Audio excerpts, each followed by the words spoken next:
بسم اللہ الرحمن الرحیم۔ السلام علیکم۔ اوس پڑھنا محاورہ ہے، اس کا مفہوم ہے مایوسی کی حالت۔ برافروختہ ہونا محاورہ ہے، اس کا مطلب ہے غصے میں بھرا ہوا۔ جوا اتارنا محاورہ ہے، اس کے معنی ہے آزاد ہونا۔ خفیف ہونا اردو محاورہ ہے، یہ کن معنوں میں لیا جاتا ہے؟ شرمندہ ہونا۔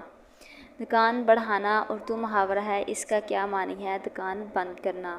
تسہیل البلاغت علم البیان بدیع پر معروف تصنیف ہے، اس کے مصنف ہیں محمد سجاد مرزا بیگ۔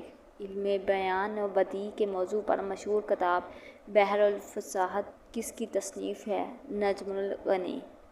کایا پلٹ اور پیاری دنیا کس کے ناول ہیں؟ عزیز احمد کے۔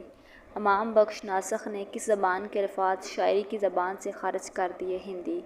لازم تھا کہ دیکھو مرا رستہ کوئی دن اور کس شاعر کے مرثیے کا مصرع ہے؟ مرزا غالب۔ آغا حشر کاشمیری کی آخری آرامگاہ کس شہر میں ہے؟ لاہور۔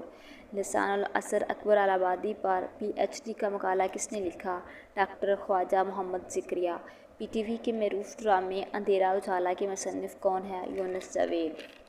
دست تاج سنگی کا تعلق کس صنف ادب سے ہے؟ شاعری۔